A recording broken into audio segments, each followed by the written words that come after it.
اور تم سے ذوالقرنین کے بارے میں دریافت کرتے ہیں، کہہ دو کہ میں اس کا کسی قدر حال تمہیں پڑھ کر سناتا ہوں۔ ہم نے اس کو زمین میں بڑی دسترس دی تھی اور ہر طرح کا سامان عطا کیا تھا، تو اس نے اس سفر کا ایک سامان کیا،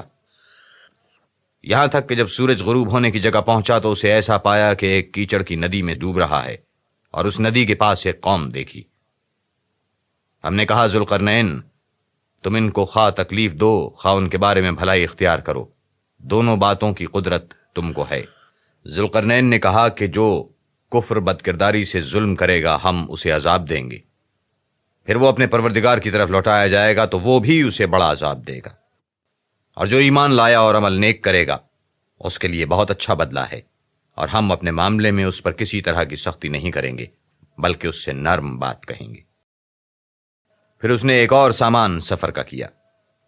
یہاں تک کہ سورج کے طلوع ہونے کے مقام پر پہنچا تو دیکھا کہ وہ ایسے لوگوں پر طلوع کرتا ہے جن کے لیے ہم نے سورج کے اس طرف کوئی اوٹ نہیں بنائی تھی۔ حقیقت الحال یوں تھی، اور جو کچھ اس کے پاس تھا ہم کو سب کی خبر تھی۔ پھر اس نے ایک اور سامان کیا، یہاں تک کہ دو دیواروں کے درمیان پہنچا تو دیکھا کہ ان کے اس طرف کچھ لوگ ہیں کہ بات کو سمجھ نہیں سکتے۔ ان لوگوں نے کہا کہ ذوالقرنین، یاجوج اور ماجوج زمین میں فساد کرتے رہتے ہیں، بھلا ہم آپ کے لیے خرچ کا انتظام کر دیں کہ آپ ہمارے اور ان کے درمیان ایک دیوار کھینچ دیں۔ ذوالقرنین نے کہا کہ خرچ جو مقدور خدا نے مجھے بخشا ہے وہ بہت اچھا ہے، تم مجھے قوت بازو سے مدد دو، میں تمہارے اور ان کے درمیان ایک مضبوط اوٹ بنا دوں گا۔ تو تم لوہے کے بڑے بڑے تختے لاؤ۔ چنانچہ کام جاری کر دیا گیا، یہاں تک کہ جب اس نے دونوں پہاڑوں کے درمیان کا حصہ برابر کر دیا اور کہا کہ اب اسے دھونکو، یہاں تک کہ جب اس کو دھونک دھونک کر آگ کر دیا تو کہا کہ اب میرے پاس تانبا لاؤ کہ اس پر پگھلا کر ڈال دوں۔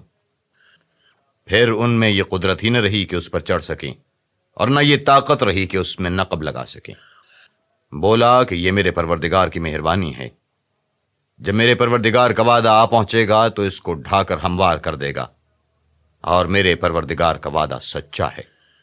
اس روز ہم ان کو چھوڑ دیں گے کہ روئے زمین پر پھیل کر ایک دوسرے میں گھس جائیں گے، اور سور پھونکا جائے گا تو ہم سب کو جمع کر لیں گے۔